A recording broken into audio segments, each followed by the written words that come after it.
ဘ Rupakaya khanda kunai Kaya nipati Rupakaya go apandelele shudi chitwe Viharati yedani Rachindayandu Mimiya khanda go belo shukhido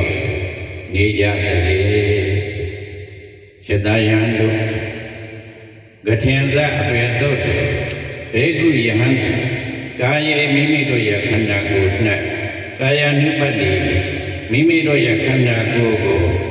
Apandalele belo shukhido nidale Myodamide soyena lulu iyatha manji Tanakale nibade Japatonsa Era chendayandu Yogi bangdura gangdu Mimiro yatha de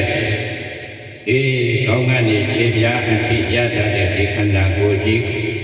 Belo tomta belo vipambido Nidai nijatale Kaya chenga Yando nyamu kambido Payita kaundu amichem Era yamimido nida Namadeka tanyagasa bido Kani eti Myuta suyene myuta alayo Yata le sulu siyem che Kaungani chebya ati Wata le ranande Chudana chubyana tedanante Tanakate Pam bido Vido deya khanda koji ko dilo apamba Shumyen tontat bido nibade lupe psiya Era myatwa biya kado mino Chadayandu mino yatare khanda ji Belo shumyen tontat bido nidale Meilak Yando myako meile dhammalu jane yog Edo samyana lide chakoti Bhagawe yahandu ita itadana dona bhakku yahandu Vayogi Arinya kajowa Do arinya kajowa Do ayatu kayutaka Roga mula kajowa Tipi yendo kayutaka Donya gara kajowa Sainya ayatu kayutaka Malingan cewekku Abu dekawa kwekku Uzo Shammatwa Kayangugo Panidaya Thayve Tadi Parimukam Kamatandu Seshu Upatapetawa Pshasive Niti Yati Nivadi Achembya Vidomya Eyalu Andopu Eludu Vede Dodeve Assembly Dode Butwa Badi Don't we level Mimi don't need any Tipmin young woman young to the bed Sika Chinka Jabadi Eddie Lodo Lemaho Tipmin Lemaho At the UID Kojami Kamadan Young David Then Niyama Chinka Bido Kandago Nemalingui Time Malingan Abu Zika Tewego Quite Kui to the Nemalin Kui Yodami to Yenodat Mimido Jamai Ya Yonado Kando Ya the white Nemalin to the Adi Levet Tanya Balingan Tewek Abu Zika quite Kui Nemalin Kui Uzo Nepsamasa Kayan Gogo Panidaya Thayve Tadigo Parimukha Kamatando Shishu Upatamidawa Sisi Niti Dati Nijaba Ashemya Vidodo Eyalu Antopuja Do Aya Ashemya Dode Dwaja Balia Doma they may Wabian Assembly let the may Wabian Capido Nijaba Ilamo Yanabed အတ္တစွညာမှုစိတ်ငြိမ်တဲ့မိမိကြောင့်မိမိနေရာကြောင်းဝင်အတွင်ကြောင်းတဲ့ဖြစ်တယ်မလင်ဖွဲ့ခွေးပြီးတော့ခန္ဓာကိုယ်ကိုလည်းဖြောင်းမြောင်းထားစိတ်ကိုဘယ်မှမလုပ်ဘဲနဲ့တတိကလေးနဲ့နာသီဝကပ်ပြီးတော့ကမ္မထံအလုပ်အထုတ်ကြပါလေအထုတ်ပြီးတော့နေပါလေအမြတ်စွာဘုရားအဲ့တော့ဘုန်းကြီးတို့ကတော့တင်မလင်ခွေးကခါဖြောင်းသွားကောင်းသွားကိုထားအဲ့တော့တင်မလင်ခွေးကဆိုတာဘုန်းကြီးတို့ဥဒ္ဒံကာယံပဏိတာယတင်မလင်ခွေးကခါဖြောင်းဥဒ္ဒံကာယံပဏိတာယနော်ပလင်္ကအဘုဒိတ်တင်မလင်ခွေးကပလင်္ကအဘုဒိတ်ဥဒ္ဒံကာယံပဏိတာယခါကိုဖြောင်းမြောင်းထားတင်မလင်ခွေးကခါဖြောင်းသွားကောင်းသွားကိုထားတရားမြည်တော်မိမိရဲ့ထွက်လေပင်လေနာတိဝတတိလေးကပ်ပြီးတော့ရှုနေပါလေဘယ်လက်ဘောတွင်ညာလက်တင်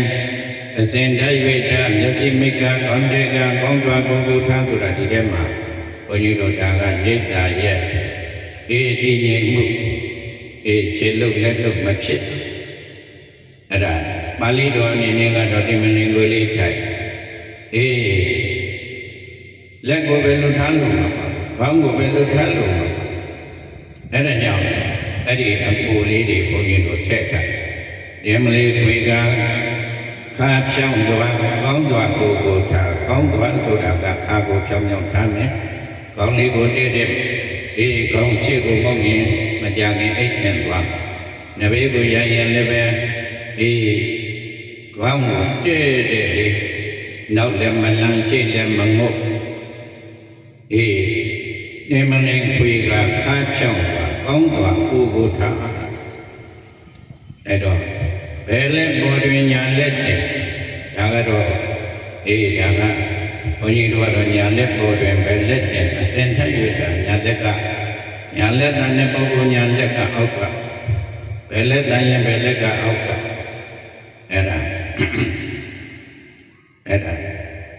လက်မနဲ့ဖြာထိချင်းသာကောင်းသွားရှိဝေထားဒါဒီမပေါ့ဒီမှာတော့ခါကိုဖြောင်းဖြောင်းလေးတန်းပြီးတော့နာတိဝတတိလေးကရှုမှတ်ပါလို့ပဲပါအဲ့တော့ဘုန်းကြီးတို့ရဲ့သင်္ကာကတော့အများတော့ဘုန်းကြီးယောဂီတို့ရွတ်နေကြအတိုင်းဘုန်းကြီးကဒီစာကြည့်ပြီးတော့ရေးတာဆိုတော့ရေးလို့မရအဲ့တော့ကာယ ानु ပတ္တနာတတိပဋ္ဌာန်ဆိုတဲ့စာကိုဘုန်းကြီးတို့သင်္ကာလေးကိုကြည့်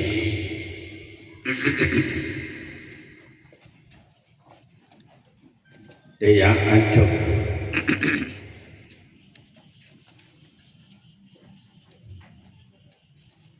တရားအထုတ်သင်တော်နေရာတရားအထုတ်အထုတ်ဖို့လူသူဝေဖို့တော်သူတစ်ဖြစ်စိတ်နေရာရစိတ်ကလို့ယောဂီတို့ကျင့်ဖို့ကြိုးစားပါတရားအထုတ်အထုတ်ပြီလို့ဆိုမှတော့လူဘုံနဲ့သွားပြီးတော့ထိုင်လို့မဖြစ်စကားပြောတဲ့လူနဲ့လှုပ်တဲ့ခိုင်နေတာနဲ့သူညံ့တရားအထုတ်အထုတ်ဖို့လူသူဝေဖို့တော်တုတ်တဲ့ဟုတ်လားဒုက္ခနဲ့ပါတယ်နော်ဒီတော်အရာဘမောလူသူဝေတဲ့နေအရင်ညကတော့ရုက္ခမူလကတော့တရားအလုပ်အထုတ်ဖို့လူသူဝေဖို့လူသူဝေလို့တော်တုတ်တဲ့ဖြစ်လူသူဝေဖို့တော်တုတ်တဲ့ဖြစ်စိတ်ငြိမ်ရာရစိတ်ကလို့ယောဂီတို့ကျင့်ဖို့ကြိုးစားပါ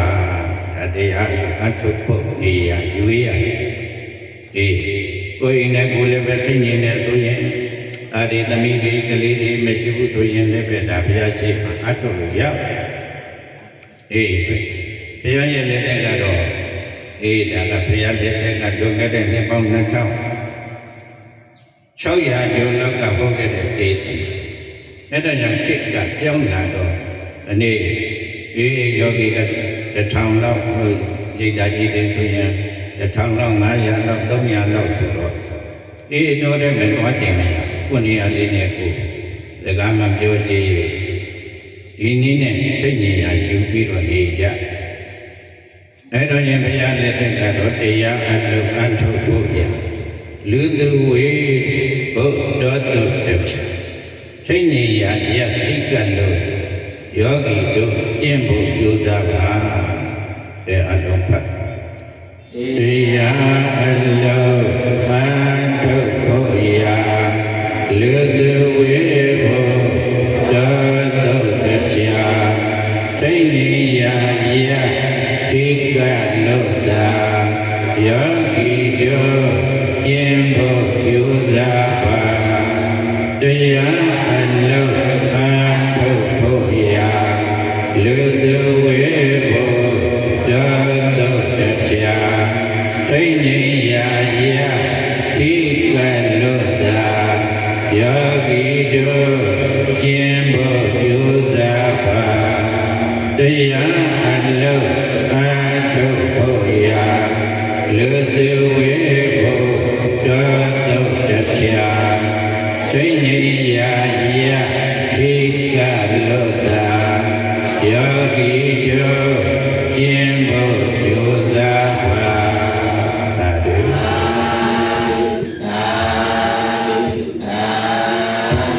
အဲ့ဒီပါဠိကတော့ဘုန်းကြီးတို့အဲ့ဒီဘုန်းကြီးတွေကတော့ဒါအရာပြတ်ပြီးတော့ဟောကြားတော့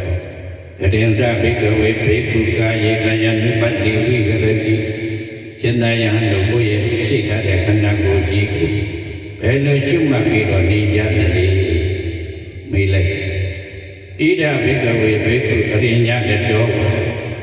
ဒုက္ခမူလကတောဝတုံညာဂါရကတောဝနိတိတတိဝိတော်တို့တရားလူအထုဖို့တော်ရဖြစ်စေတိပ္ပင်းဖြစ်စေလူသူမဲ့စိတ်ငြိမ်တဲ့နေရာဖြစ်စေတပည့်တော်တို့နေကြပါလေနေသေးတယ်ဘယ်လိုနေတာမှန်ငင်ကံအာဟုစိတ်ကတင်မလင်းခွေပြီးတော့ဥဒ္ဒကာယအထက်ပိုင်းကိုအဲ့ဒါ6မြောက်ပဏိဒါယထားပြီးတော့ပရိမုခံမိမိတို့ရဲ့တတိကလေးကိုပရိမုခံကမ္မထန်ရှိချပြီးတော့တတိတတိကိုဥပတ္ပိတဝတင်ပြီးတော့နာတိဝကတတိလေးထားပြီးတော့နေကြပါလေဘုရားဖြေအဲ့ဒီမှာအဲ့ဒါနဲ့ပတ်သက်ပြီးတော့ဘုန်းကြီးတို့ဒီစာလေးကိုဘုန်းကြီးရေးမိတာအဲ့တော့ဘုန်းကြီးအနေနဲ့ကတော့အသက်ကြီးတဲ့အချိန်မှာဒီစာမေတွေကိုသင်သားရဘုန်းကြီးအနေနဲ့ဒီအနန္တတက္ကနာသုတ်ကိုတခါမှသာအုပ်နေနဲ့မဟုတ်ဘူးအဲ့ဒါကြောင့်မလို့အသက်လေးကြီးမိမိရဲ့အတိညာရှိသမျှသွန်သင်္ကန်းကြောင့်ဒီပြည့်လေးပါသုတ္တန်ပြတော်ဒဂါဒကမများအတိကပ်ပြီးတော့ရှုမှတ်နိုင်ကြပါစေဒီရွယ်ချက်နဲ့ဘုန်းကြီးစဉ်းစားအဲ့ဒါအဘိဓါဒေါမနတာနာအထင်ကမာယအဘိဓါဆိုတာကမတရားကြံစည်မှုအဘိဓါဆိုတာကသူတစ်ပါးနဲ့မိမိနဲ့မဆိုင်သောပစ္စည်းအပေါ်မှာတာယာတွေ့ကြတဲ့တဏှာလောဘဒေါမနတဆိုတာကအဲ့ဒီတဏှာလောဘတာယာတဲ့ပစ္စည်းမရတော့စိတ်မချမ်းသာတဲ့ဒေါမနတအဲ့ဒီနှစ်ပါးကိုဘုန်းကြီးတော်တော်စဉ်းစားဘုဒ္ဓနေ့ကတော့ခရိကတာရဲ့အိနဲ့မုဒ္ဒလက္ခဏာဒေဝီတို့အကြောင်းနဲ့ဘုန်းကြီးကခရိကတာယတိတိမုဒ္ဒလက္ခဏာမြင်ပြီးတော့တာယာတဲ့တဏှာဖြစ်ဒါရင်မလို့ကိုယ်နဲ့မဆိုင်တော့ကြောင်းပြန်ရတော့လည်းပဲစိတ်မချမ်းသာလို့လောင်းလို့လိုက်တဲ့ဆောမစားနိုင်ပဲနဲ့ဒေါမနတသိနေလို့မတမယမြည်ညူပြီးတော့ကျောင်းသင်္ကန်းထဲမှာနေအဲ့တော့ရင် သူတော်ဘာပိုင်တော်ရှင်မယင်ကြီးပိုင်တော်မုဒ္ဒလက္ခဏာဒေဝီကိုရယူတော်တဏဘုရားတော်ခရိတ္တယသိကြီးအဲ့ဒါအဘိဓါအဲ့ဒီရန်တို့ရဲ့အဘိဓါရမလာတဲ့အခါကျတော့ယူသွားလို့မရတဲ့အခါကျတော့ဒေါမနတမချမ်းမသာဖြစ်အဲ့ဒါနဲ့ပတ်သက်ပြီးတော့ဘုန်းကြီးဗဟိတခန္ဓာကိုယ်နဲ့ပတ်သက်ပြီးတော့ဘုန်းကြီးဒီတိုင်းပြောခဲ့တရားဆရာကိုမှတွေ့မိမိရဲ့ခန္ဓာကိုယ်တွင်မှာသာတရားနဲ့ရှာမဉာဏ်နဲ့ရှာမအမြင်မှန်မနဲ့ဖို့ရအဲ့ဒါကြောင့်မလို့ဘုန်းကြီးဒီစာကိုဘုန်းကြီးအဲ့တော့ဗဟိတဘုန်းကြီးတို့အနတ္တလက္ခဏာသုံးရူပံဘိက္ခဝေအနတ္တယောဂီတို့ဘုန်းကြီးတို့ရတဲ့ခန္ဓာကိုယ်ကောင်းကနေခြေပြားအဖြစ်မြင်နေရတဲ့အစင်ကြရုပ်တရားဒါသည်အတ္တလားအနတ္တလားရူပံဘိက္ခဝေပါတယ်အနတ္တကိုမပိုင်အနတ္တအတ္တဆိုရင်ကိုပိုင်အနတ္တကိုမပိုင်အဲ့ဒါဘုန်းကြီးတော့တတိယဘုန်းကြီးတော်တော်ချမ်းသာဒီခမ်းမလည်းပဲဘုန်းကြီးတို့ဒီဒေါမနတအဘိဓါဒေါမနတံကိုဘုန်းကြီးတို့တိတိကျကျဘုန်းကြီးမဟုတ်ဘူးအဲ့တော့သင်္သာအဲ့ဒါဗဟိတပဲမုဒ္ဒလက္ခဏာနဲ့ဟရိတ္တကြီးဘုန်းကြီးတို့ပုံပြပြီးတော့ဘုန်းကြီးကမှရက်မှာဟောခဲ့တကယ်ကတော့မိမိကောင်းကနေခြေပြားအဖြစ်မြင်နေရတဲ့အစင်းရုပ်တရုပ်တရားတို့ရူပံဘိက္ခဝေအနတ္တဘုန်းကြီးရတဲ့ခန္ဓာကောင်းကနေခြေပြားအဖြစ်မြင်နေရတဲ့အစင်းယူပက္ခအစင်းတက်အဲ့ဒီအစင်းတက်ဒီအတ္တလားအနတ္တလားလို့ဆိုတော့ပါတယ်တော့အနတ္တအတ္တဆိုရင်ကိုချစ်ချစ်လို့ဖြစ်မယ်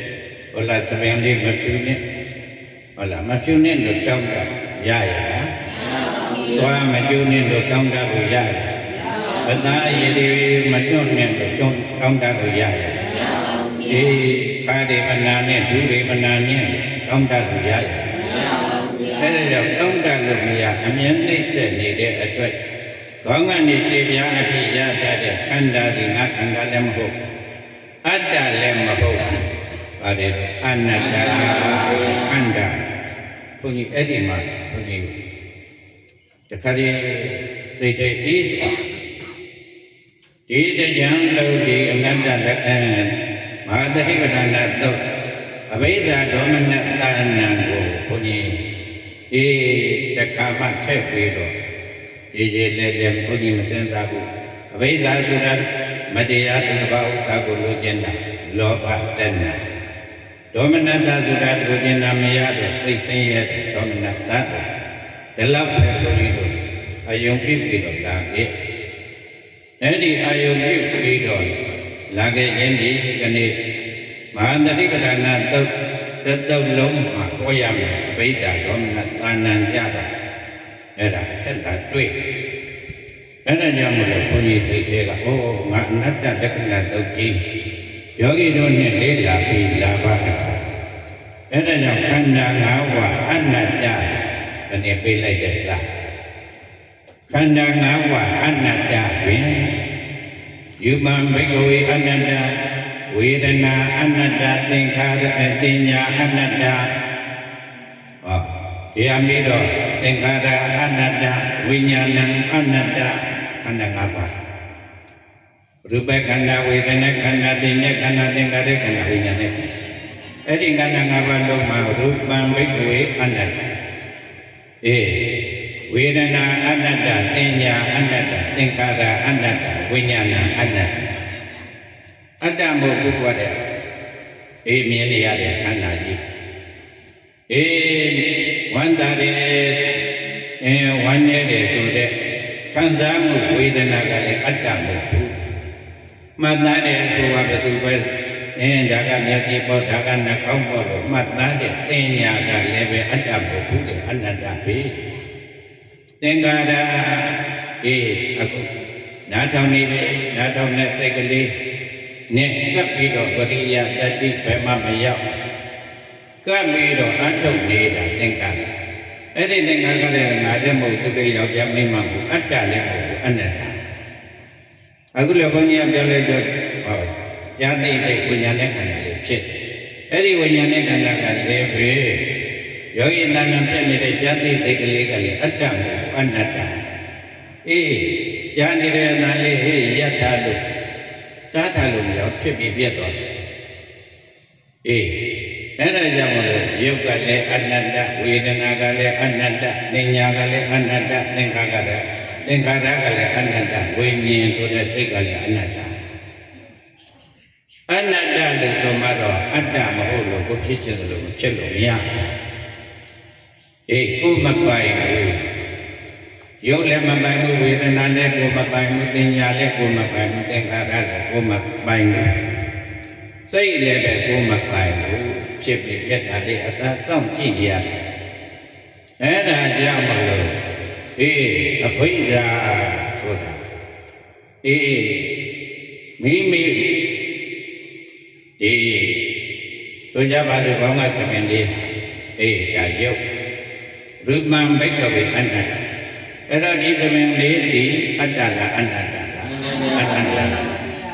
အတ္တဆိုလို့ရှိရင်မချူနဲ့ဟုတ်လားမကွေးနဲ့မကောက်နဲ့ဟုတ်လားဒီချို့ဒီလေးသမင်ကတော့သင်္ကောက်ဝေးရင်ဝေးအချိန်ကြတော့ဖြူချင်းဖြူသွားကာယကံသင်္ကတော့အမြဲပဲနဲ့နေတယ်ဟောသူကကိုဖြစ်ခြင်းလို့ဖြစ်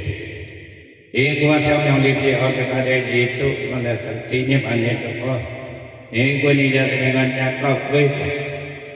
အဲ့ဒါကြောင့်ကိုဖြစ်ခြင်းလို့မဖြစ်သောအနတ္တ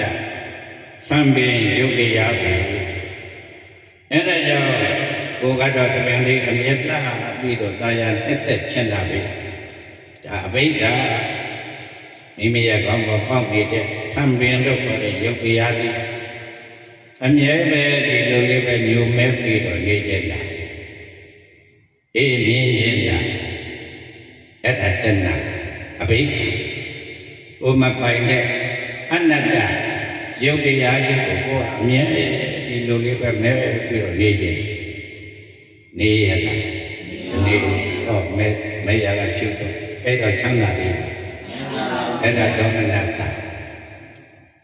အဲ့ဒီလောဘနဲ့တော့အဘိဓါနဲ့ဒေါမနတချုပ်ငြိမ်းဖို့တတိချဝရိယစိုက်ဒီအပြီးတော့ပညာနဲ့စပ်ပြီးတော့ကြည့်လိုက်တော့ဒီစပင်မမြဲတဲ့စပင်ဟုတ်လားနေသံဝါအနိသံဝါဒီစပင်ယုတ်တရားတွေရူပနိသံဝါအနိသံဝါဆိုတော့ပါတယ်အနိစ္စဗန္တိမမြဲတဲ့တရားတွေဒီစပင်ဒီချမ်းသာတဲ့တရားလားဆင်းရဲတဲ့တရားအဲ့ဒီစပင်မမြဲသောဆင်းရဲသောတရားတွေအတ္တလို့ဆိုမလားအနတ္တလို့ဆိုမလားကိုဖြစ်ခြင်းလို့မဖြစ်မတင်တဲ့သဘောဖြစ်တဲ့အတွက်ကြောင့်သူဒီသူ့ပါလားအတုပါလားအတုပါပါဗျာအနိစ္စဒုက္ခအနတ္တအတုပါပဲလို့တတိဝရိယဉာဏ်ကပ်ပြီးတော့ရှုပေးပါတဲ့အဘိဓါဆိုတဲ့လောဘတွေဒေါမနတဆိုတဲ့နှလုံးမတရားမှုရပ်သွားပါလိမ့်မယ်အဲ့ဒါကြောင့်အနာရိတံဘဝသက္ကံဝိဒကရကဝိဒကံနေသာဒုက္ခတုဗန္တေသုံးညံပတ္တိပုဏ္ဏပုဏ္ဏဣဒံဘဝသက္ကံဘဝမြံမြံဒုက္ခဆောင်ရဲ့ေဘဝမှာဒီခန္ဓာကြီးသဘေငါလည်းသမင်တို့ဒုက္ခပြီးနေတဲ့ကောင်းမှလည်းကောင်းလို့ဒုက္ခပြီးမျက်စိကလည်းကယူစိုက်တဲ့လောက်ဟောနာနာပြန်ပြီးဒီကနာနာပြန်ပြီး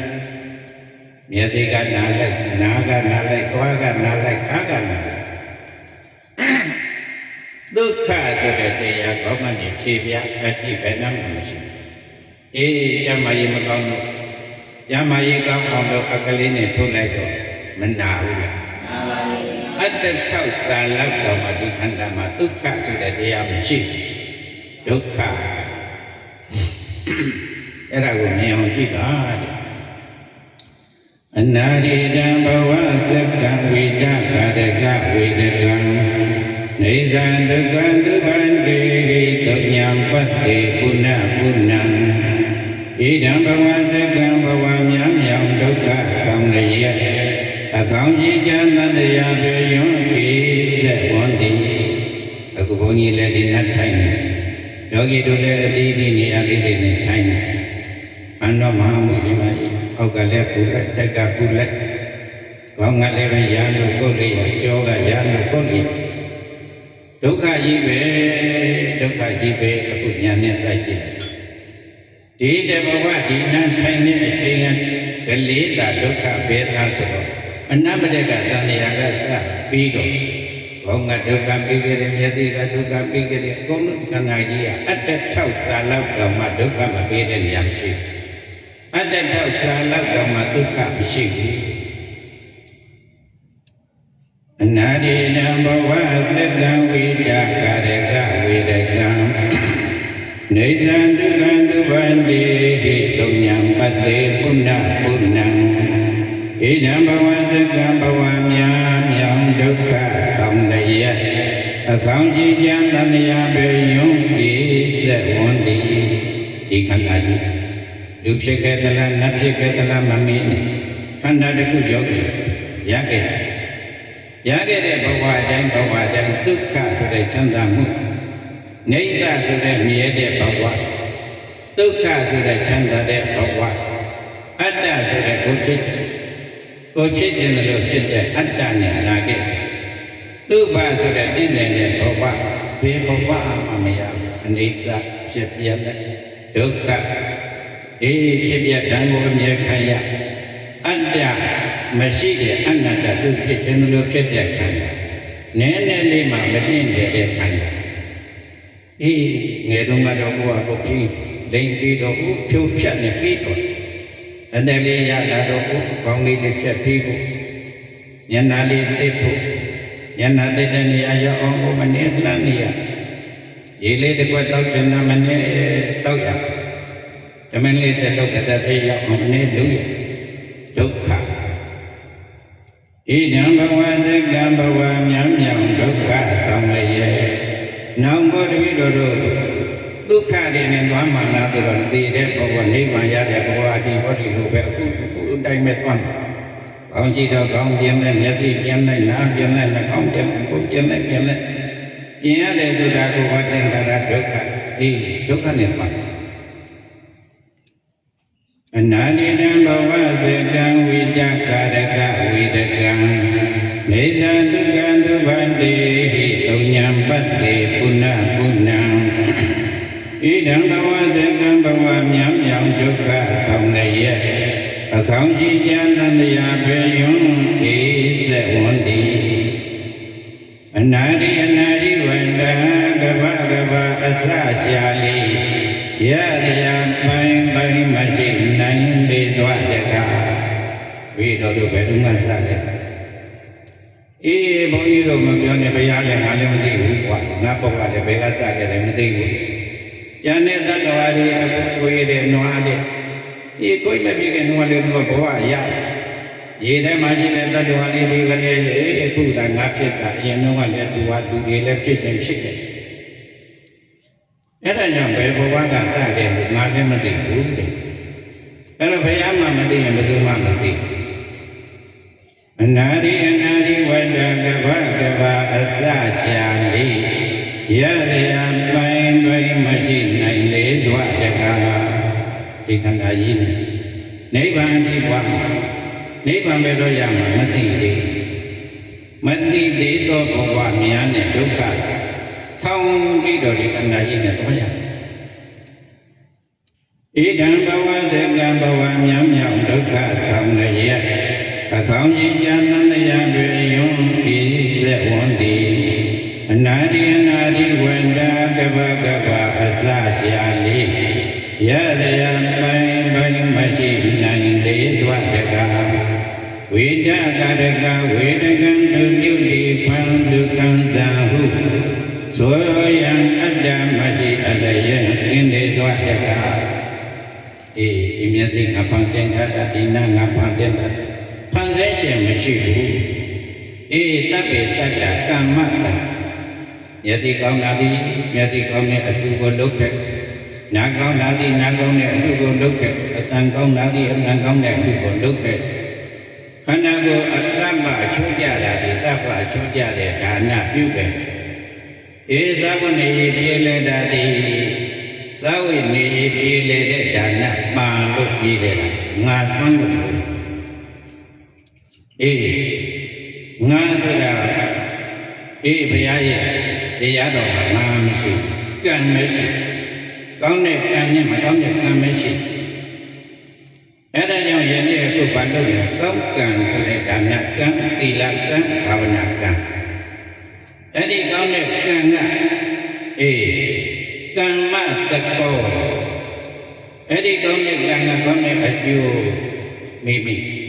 ပြီးတင်ញံကောင်းကြီးဟိုဘက်အထိဒီအလောင်းကြီးကတင်ញံကောင်းထားခဲ့တင်ញံကောင်းဟိုဘက်အထိနိဗ္ဗာန်အထိပါမှာကတော့ခဏလေးလောက်ထားတဲ့ဒါနကံသီလကံဘာဝနာကံနဲ့နိဗ္ဗာန်ကိုတွားရမကောင်းတဲ့ကံကြီးလည်းကပ်ပြီးတော့ပါမယ်အဲ့ဒီမကောင်းတဲ့ကံတွေကိုအခုဘုန်းကြီးတို့တတိပဋ္ဌာန်နဲ့တတ်ပြီးတော့ပြည့်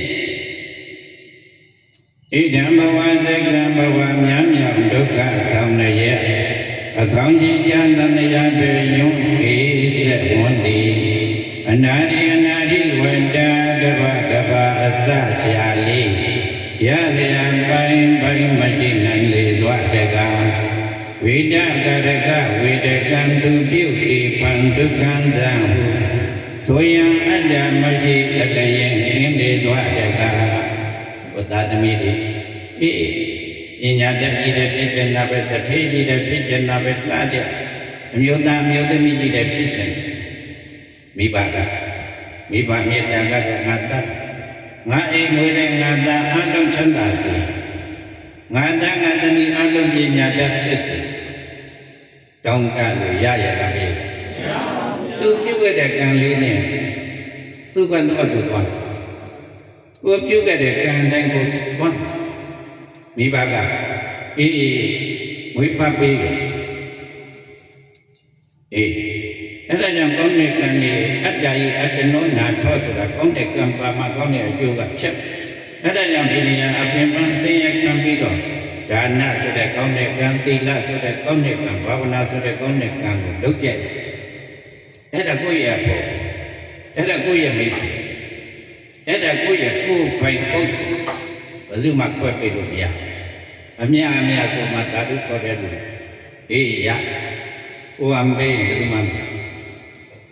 ရကောင်းပေါ်မှာပန်းလေးပန်းတာလို့တကယ်ချင်းကပန်းလေးပေးဖို့ဟောအနာတော့ပေးခဲ့တပည့်ကလေးပါတယ်ဟောကျန်တယ်မယ်လည်းသူတို့ဆွဲလို့ခန္ဓာကိုယ်ပါစိတ်မြန်းထားတဲ့တရားဝတ္ထုကတော့ဘုံဆိုင်ရေမိတကုမွေကံသုံးနဲ့မင်းတို့အပြာရံမျိုးငါကြောင့်အခုလေတွေကတိုက်ရေတွေကကြီးလိုက်မိတွေကတောင်းလိုက်တကူတွေကပေါ်လိုက်ရန်သူမျိုးကို1000လောက်ရှိနေတယ်ရာဇတော်ဝါသောတာတော်အမနုဿတော်ဝါအမနုဿတော်အဲ့ဒီဘေးကြီးတွေနဲ့အကုန်တွေ့နေပါလေရောအဲ့ဒီထဲမှာယောဂီတို့ကနေအထုတ်နေတဲ့သင်္นานတဲ့နေတဲ့ဒါနကံသီလကံဘာဝနာကံနေကြတော့ဘယ်တစ်ခုဘယ်တစ်မျိုးမှတိုက်လို့မရအဲ့ဒါကြောင့်ကိုယ်ပိုင်ကိုယ်ပိုင်ကိုအချိန်တွေးပြီးတော့ယူနိုင်တာကိုအဲ့ဒါမနုဿတ္တဘာဝဒုံလည်းပါသာအတွက်မယားအတွက်စသည်ဖြင့်ဒါဒီကိုပဲကိုယ်အလုပ်ခင်ပြီးတော့တသံတရားလုံးကဘုရားကိုလာခဲ့ယနေ့ကိုယ်ပိုင်အလုပ်ကိုကိုယ်တိုင်အထုတ်နိုင်တယ်ဆိုတာယောဂီအလုံးကိုဘုံကံကြီးမာလုံးလို့ကိုယ်ပိုင်အလုပ်ကိုငါဆိုင်တဲ့အလုပ်ငါပိုင်တဲ့အလုပ်ငါလုပ်နေတာလို့ယောဂီဝိပဿနာနိုင်တယ် ဒါကြောင့်အပြတ်မခံအပြတ်မခံတဲ့ဣဒံဘဝသက္ကံဘဝများမြောင်ဒုက္ခဆောင်နေရဲ့အကောင်ကြီးကျမ်းသမယပေယုံဤသက်ဝန်တိအနာရိဝေဒံကဗကဗအသရှာလီရရပိုင်းမရှိနိုင်လေသွားတကားယတိနာလိုက်ဒုနာလိုက်ဒီလိုဘဝကြီးများဘယ်နှဘဝရှိတယ်ဘယ်ဟာလဲငါလည်းမရနိုင်ဘူးအနာရိဝေဒံကဗကဗအသရှာလီရရပိုင်းမရှိနိုင်လေသွားတကားဝိတကရကဝိတကံတုပြုဤပံဒုက္ခံဇံဟုဆိုယံအတ္တမရှာအလယင်ကင်းလေသွားတကားနေသဒုက္ခသဝန္တေဟိမြေယံအချက်သံသာကွက်နေဒီကနာကြီးမြေတဲ့နေရာတစ်ချက်မှသံသာတဲ့နေရာအတ္တထောက်သာပိုင်တဲ့အတ္တဆိုတဲ့ကိုယ်ပိုင်အတ္တဘယ်နှမှာသူ့ဘာတင်းတဲ့နေရာသပင်ငါသပိခြေပြားတာရောက်ဘယ်နှမှာဖန်ပေါင်းညောင်နဲ့ထက်ပြီးတော့တိတ်ချလာအောင်တင့်တဲ့ခန္ဓာတနေရာမှာမရှိနေသံဒုက္ခဒုဗ္ဗတေမြေယံအချက်ချမ်းသာွက်နေနေတဲ့ဘွယ်တော်တင်းနေတဲ့သဘောတို့မှာသုံးညာမရှိလုံးသုံးကလေးသွားတကားဣတိဣသောဘုဏ္ဏတတိတယတမနဲ့မြမကစိတ်သွဲထပံတလဲလဲဖြင့်လာလျံပတ္တိဒိဋ္ဌံမြင့်နိဗ္ဗာန်ပွင့်အောင်မလင်းပုံသေးရှုသာသင်ပါပေတော်တည်း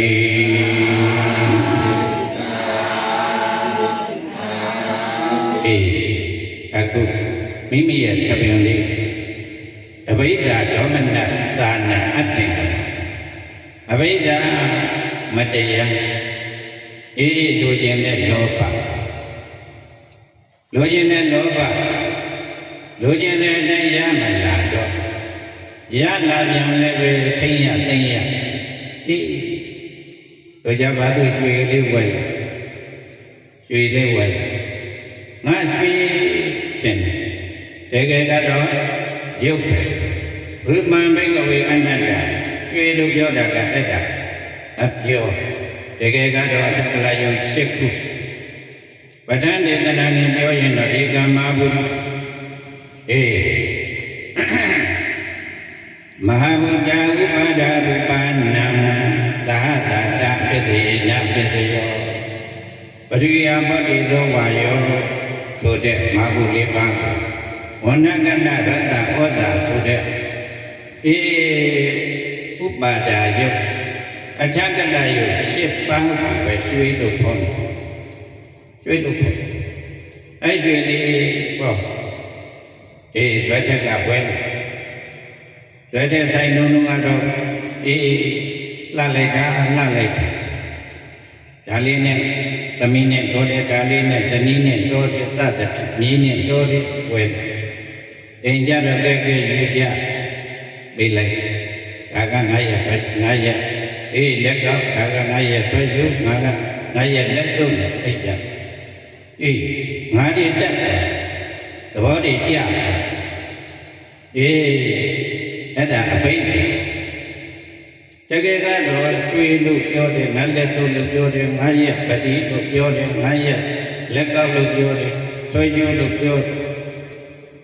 အဲ့ဒါရူပံဘိကဝေအတ္တ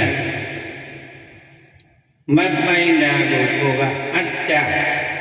ပိုင်လေလို့စိတ်ကထင်လိုက်တကယ်တော့ခန္ဓာ၅ပါးတွေကယူပိုက်ခန္ဓာပေါ့ရွှေဆိုတာယူပိုက်ခန္ဓာခန္ဓာ၅ပါးအနတ္တပင်ခန္ဓာ၅ပါးကိုရပေါင်းကြီးအဲ့ဒါရွှေလေးပဲပေးလိုက်တဲ့ဒါတွေဒီကယူပါဒီနေ့ဒီကရဲသေးလေးဟုတ်လားသိကြပါသေးသဘာရရလာတဲ့မလေးနဲ့သားတွေသမီးတွေဆင်းကဲယူဆိုတော့ဒါကျမရဲ့လက်ကဒါကကျမရဲ့ဆွဲကျူးဒါကျမရဲ့လက်စွပ်နဲ့ဟောသူတို့ကလည်းငန်းလဲဆို ငါရဲ့လက်က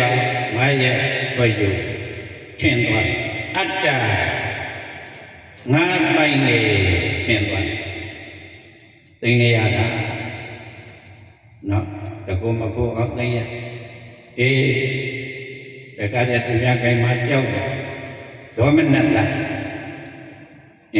ရာကတော့ဝမ်းသဘောကျအဘိဓိဥမပိုင်နာကိုသဘောကျတယ်ဟာသူကရေမီတကူမွေးကန်ဆိုရောက်ချင်တဲ့ချင်းပြောက်မှာပြက်ချင်တဲ့ချင်းပြက်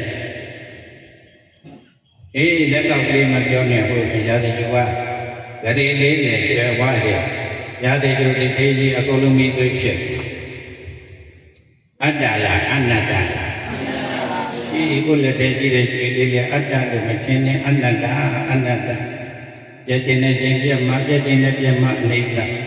အေးပြည့်ခြင်းနဲ့ခြင်းပြည့်တော့သောဒုက္ခခိုင်မာမှုရှိတဲ့အနတ္တ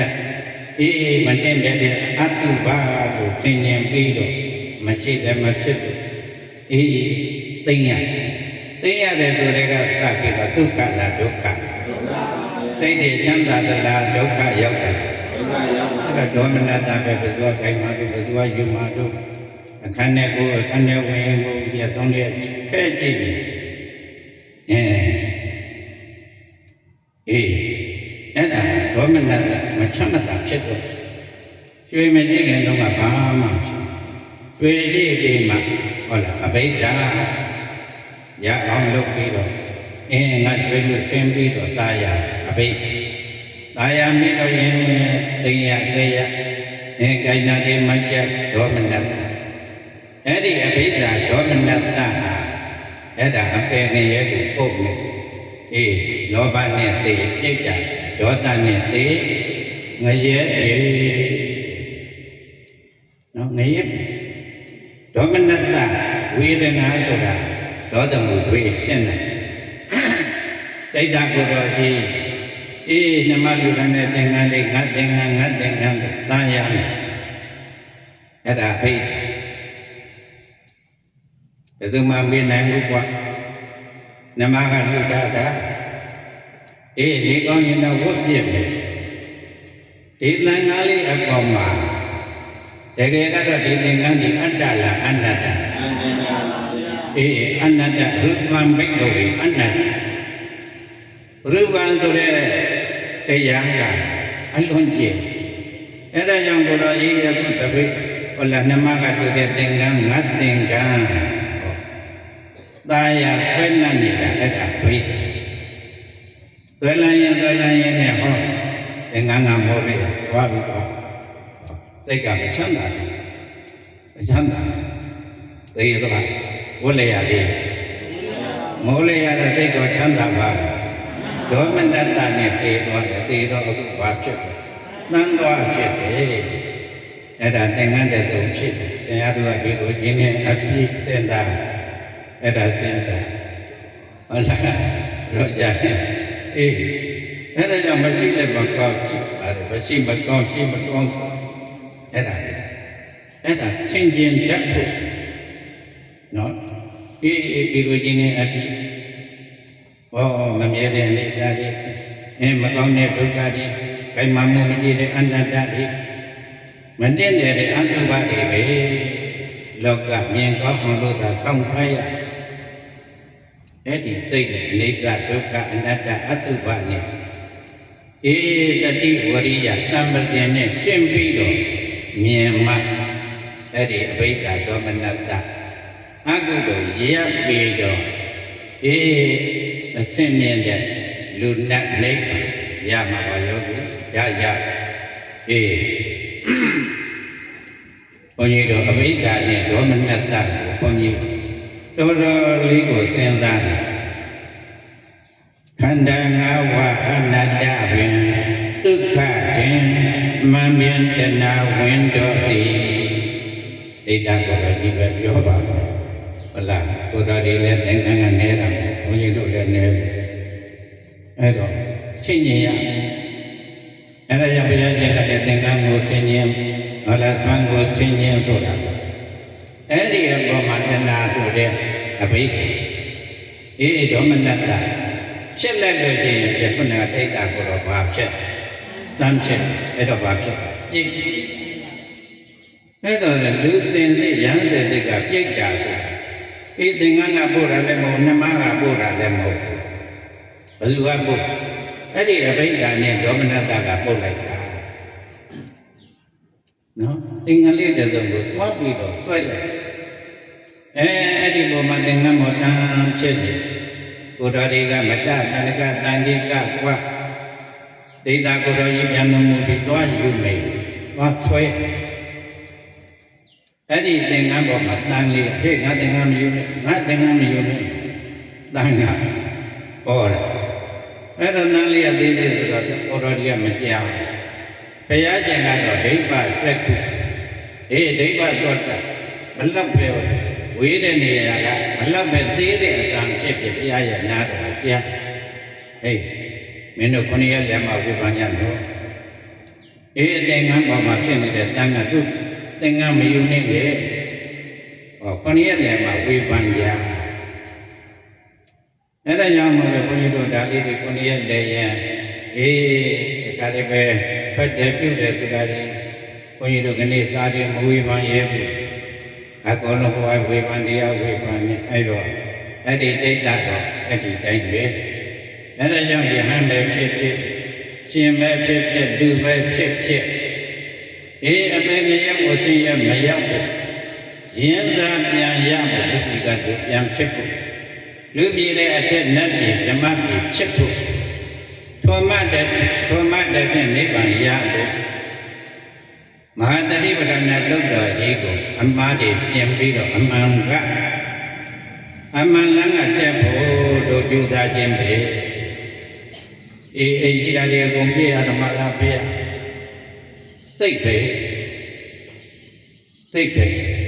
အနာတွေသမီးတွေ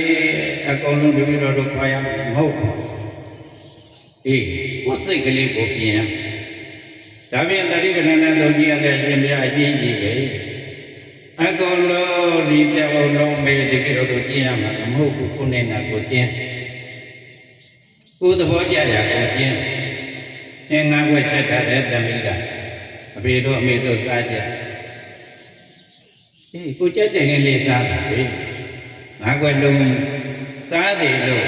သမီးကမခိုင်းဘူးငါဒီငယ်လေးစားမယ်ငါရဲ့အရွယ်နဲ့ငါရဲ့သွားနဲ့ဒီဟာလေးပဲဝမ်းနိုင်တယ်ဆိုကိုစားနိုင်တာလေးစားတာကိုကဓမင်းချက်တဲ့တာဝန်အတိုင်းကိုချက်